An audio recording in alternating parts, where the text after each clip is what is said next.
Welcome to Coffee and the Bull. And I wind up being like it was like a lot of the treatment facilities around here in the South are more like faith based, which means they teach more like biblical stuff, not so Right. much the scientific stuff of what's going on. So they had like this band, right? And they were like, whoa. I told them I was a drummer, so they wanted me to stay and live there and just play in this band, which I said no, I got to get back home. I get back home after my 90 days up. Now, yeah, you think I'd be good, right? Mm-hmm. I go out and I start partying and start drinking again, like right after. I mean, and I'm not even an alcoholic, so I start becoming an alcoholic this time. But pretty soon, I'm back on the pills again, Gotcha. and back to hawking, like stealing jewelry and guns and just anything of value from like family members and friends and stuff like that. Shit that I would normally not do, because I was never a shoplifter, ever growing up. So for me to do that, I was just like, man. I think after it was like a couple of years after that, I wound up kind of back into like a really bad situation, doing it even more than I was doing it. I don't know if you ever heard of what's the thing called trash fever, but that's if you inject something into your vein that's like and it's got like a bacteria on the spoon, which is a lot of heroin addicts and stuff. Right. Your body goes into toxic shock. Yeah, because they don't clean anything. Right. We don't know. And you hit these high fevers, like, right, and you black out. A lot of people don't wake up from these things. I went through them like 15, 16 times. From like what they call trash fever. Yeah, the rumor mill is that everyone that's known you the last, like, before '08 is baffled that you're still alive. So, Right. So I believe everything you're telling me This is not right like now. something like, these guys that, I grew up a musician. I grew up a musician, but I grew up like idolizing rock stars who've been through way worse than I have. Right. But part of me was like, man, even though I know what that guy's doing is wrong, he's still there rocking his ass off. And that's kind of like, I did like the idea of sex, drugs, and rock and roll. You know what I mean? And when you're a musician, I guess, who wouldn't? Right. And that's kind of what I was going for. Like a lot of my heroes were like that, and most of them didn't make it. A lot of them did, I mean, look at Nicky Sixx from Motley Crue, for instance. Right. Yeah, this guy was injecting Jack Daniels into his veins when he couldn't get his fix. And now he's I don't know, 20, I don't know how many years sober this guy is, but it's like bravo to him, Right. And he's still at it today, and he's still alive and kicking. So I think if those guys, you could use me as an example, but if those guys that had millions of dollars in their pocket were doing 10 times the amount of drugs I was doing and got through it, then, So when you were doing the stealing from family and friends and everything else like that, while you were doing the actual stealing, were those the thoughts you were having? Like, I can't believe I'm doing this? Or was that an afterthought? It was an afterthought. Like, during it, you were just like, I gotta I'm get... sick. After I'm like, I feel better. I'm like, shit, how am I going to get this stuff out? Gotcha. I got to go to the pawn shop. I got to get this thing out before they recognize it's gone. That's the scary part. Because, and I did that like a lot. My dad's a hunter, right? So he's got guns, all over the freaking place. And I mean, in a safe. Right. He's a very responsible gun owner. He's not one of these grandchild. He's not one of these gun guys that walks around as strapped. He's a hunter and he's a sportsman.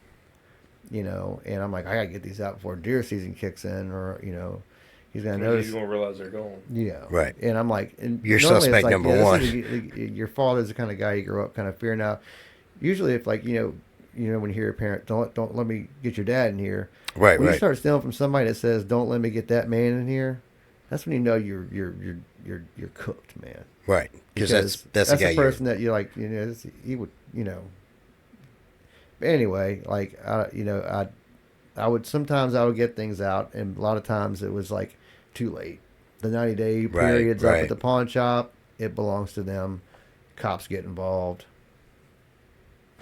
They gotta do something. So, like, I got arrested twice. Yeah, I think twice. I got arrested. And that's it, right? Like, you only got arrested twice, right? You don't have like some lengthy, no, I don't know. extensive criminal But history. I think after the first time I would learn. But I'm like, no. I got arrested. The second time they put me in general population, I think they call it, short for. Right. Yeah. You No. guys know that Yeah. better than I do. Well, I was an A-meat. Not if you're familiar with that place, but Very familiar with that jail. they put me in there with I was there with like these murderers and all this, the guys that claimed to be murderers, you know. So the second time they put me in there to really kind of set me and scare me straight. And I just remember seeing fights break out, and at the time I was so sick. I'm like, you could have shanked me, I wouldn't have cared. I wasn't scared one little bit. I was just like, Now, this is back in like 2008, early 2000s. Right. They didn't have at the time, the drug kind of coping stuff that they do now, right? right. So like if you came in as an addict back in like the early 2000s, there was there was no treatment or anything Well, like no, that. there's treatment. Like for instance, when I first got bad off, and Charity Hospital in New Orleans was a place they would send addicts when they were to sick it out. They would give you medication. When you say send addicts, like you talking about the jail would send you there? No, this is before jail. This is when my mother tried to get me sober the first time. They said, well, send them to a detox center where they Gotcha. can give you medication to sleep through the pain and wake up and basically Be out of the sickness part of it. yeah, and then they wake you up and you start doing the meetings and whatnot. This is back before Katrina, so Charity Hospital in New Orleans was still around. Right. That's where I was. So when you went into jail, Mm-hmm. they didn't have anything like that. No jail. You're sticking it out on your own. You're Right. So now, So the inmates look at you like this dude's got AIDS or something. Something's wrong with him. right. So now They're when more when scared of you me than I was of them. when you go to jail now, then they have a nurse that comes in and does an evaluation on you. And They do? Oh yeah. Steve, that's a good thing that you don't know that. It's a good thing I don't. Yeah. So when you take somebody into custody, you take them to the jail. They have a nurse now that comes out and she does a basic diagnosis of your general health, like blood pressure, stuff like that.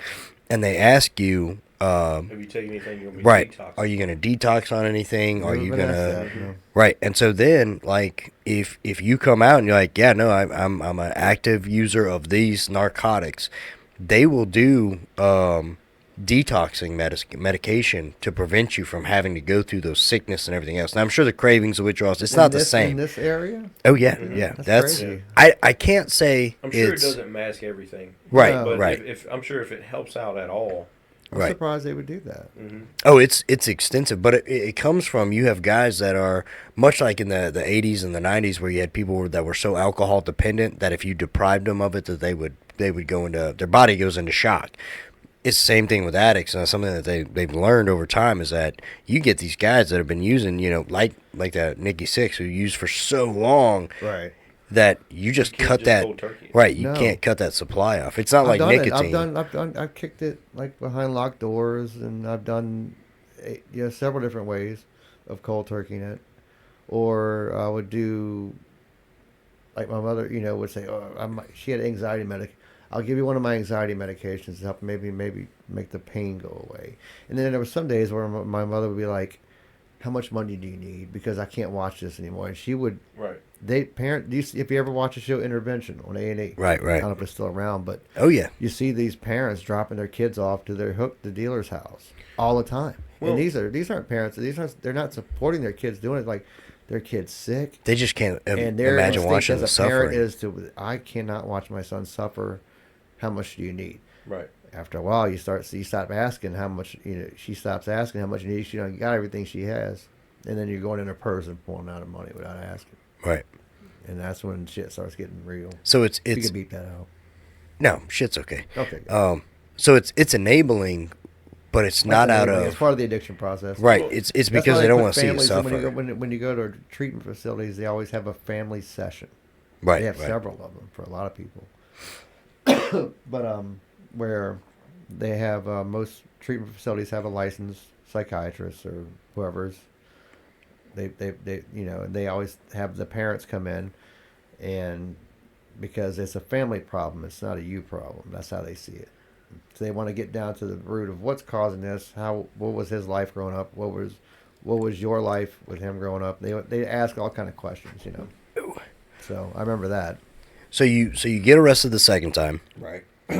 and you get out. Mm-hmm. What was the next step to getting into that rehab and everything else? The next step, well, this is the Because the fourth time worked, right? Was it the fourth yeah, time? fourth time they said, well, we're going to put you in for a year. You did rehab for a whole year? Yeah, I'm a little congested. I'm sorry. No, you're good. But, You're good. I don't want to cough in the mic and. I can edit it out. You'll be all right.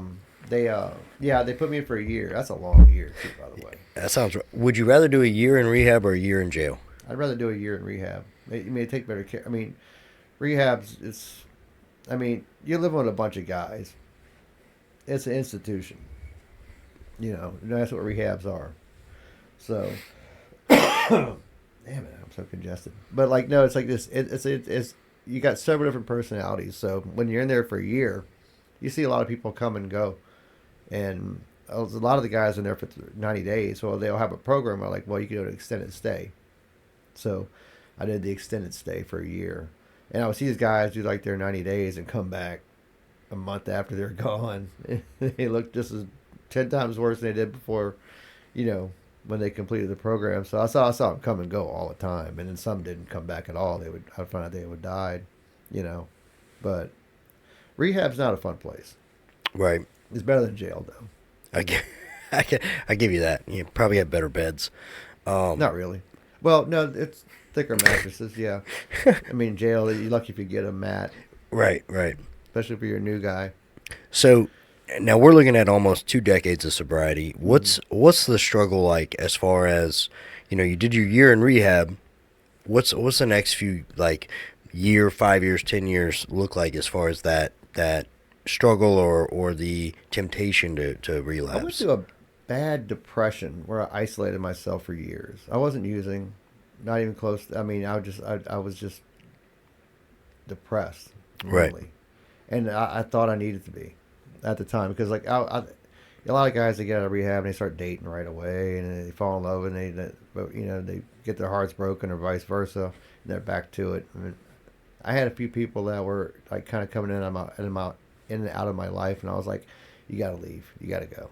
I got to be by myself, even though I needed people. Yeah, I was just like Having the right person. Right, and it's like I think they I had to like kind of learn to live on my own. I'm like, my parents are, look, you're not ever coming back to stay with us. We love you, we're proud of you, but you got to figure this out. So I got in a little 1-bedroom apartment, and I got really into, you know, the haunted house stuff I did when I met my wife. I used to decorate my apartment all year long and make Halloween. I've been to your house. I 100% believe that. Well, not the apartment. This was before. I'm in your house now. I've been there, so I believe that your apartment was decorated like that. So that's how I would cope, and I got back into music and stuff like that. Right. And that's kind of how I managed throughout the years. It was just being more creative with my time. So you're one of few people that I know of that's made it without a single like relapse or like full blown back into it. Right. Which is uncommon. You're basically like kind of a rarity to have made it this long sober. There was a moment like where I got in a motorcycle accident when I was working for Harley, and they had to give me a shot of something because I was in so much pain, and I vomited. I remember that. I'm like, that's how I knew my body wasn't. I couldn't do pain medication anymore. Right. Because I was in pain. I can't suffer. Right. And on my medical chart it says, do not give this guy opiates. But if you're gonna have to, you get hit by a car. Right. Dude. You do what you gotta do, man. You would. That would be so rough. That would be so rough. So, I mean, it was a hit and run. So mentally, I'm all, what the hell just happened to me? I got my first Harley Davidson. I said, I've been riding, that was another way I coped. I'd ride Harleys. Right. So I got out of rehab in 2008. I started working for Harley Davidson in 2011. At the one we worked at? You worked at that one that entire time? No, I came back. Oh, it's like, man, that's rough. No. When you worked, let's see, I left and came back. So yeah, but I worked under the original ownership under Mr. Zanka. Yeah. You came during the Ride Now process when they bought the business. No, I got there right before that happened. Oh, you did? Okay. Yeah, in 18. That was right before the gentleman and his wife owned it, and then I know you're talking about. Yeah. BR took it over, Right. and then that's when I left when I had that. That was one of the incident. first places I went and worked after rehab. A lot of people don't. I think they undervalue the freedom of riding a motorcycle. The mentality that, and I say this just Brittany, from you need to listen to this. I say this I say this from mostly a male perspective, but men we have a way of thinking and a way that our thought processes work. And when you're on a motorcycle, it's crazy how your body goes second nature into operating the motorcycle, but your brain can be in a million places or nowhere. Right. And Right. it's just enjoying that ride, and it's therapeutic in a way that a lot of people don't understand. I think that was my first accomplishment after being an addict was getting a motorcycle. Right. Yeah, Having just that having thing that. that's yours. And I thought that, and I don't know, when I was involved in that accident, it was a hit and run. So the guy hit me and fled the scene. I guess my head got all messed up. I went to a deep depression because I had some head, I got hit in my head. Head injury type stuff, yeah. And they had tends to have you go through, it didn't make me use or anything like that, but I just remember being so depressed. I'm just I felt like I had no value because I was just left there on the side of the road. Right. Before anybody pulled over, people were driving by just looking at me. I'm like, Bikes in the road, you're bikes laying on the road, side. I'm like, what did They I do to you? Couldn't be bothered. Couldn't Right. be bothered. By the time law enforcement is like, oh, that's Steve from Harley. They knew just who I was because we Right. dealt with all the Right, bikes. all the bikes came in for For the the, local law enforcement. agencies, yeah. That's They actually did. how I got into law enforcement. Yeah, and it's like that's Steve. That's yeah. They called everybody, and then I think the people from Harley called me that night, make sure I was okay. I was in the ER by the time they called my mother first. And she was so opposed to me getting a motorcycle. I remember that. My dad was all for it. It's weird how that works. And I remember, Both of mine are not interested in me having a bike. but My when brother I got in a bad motorcycle wreck, and after that, they're like, "Please get rid of." I sold my bike then. I wish I wouldn't have. I'm more scared of getting one now because of that. I mean, I'm not saying I never would again, but Right. Well, now you have a whole different perspective on life and everything else, right? Oh God, yeah, absolutely. Because you got your beautiful wife, beautiful little girl.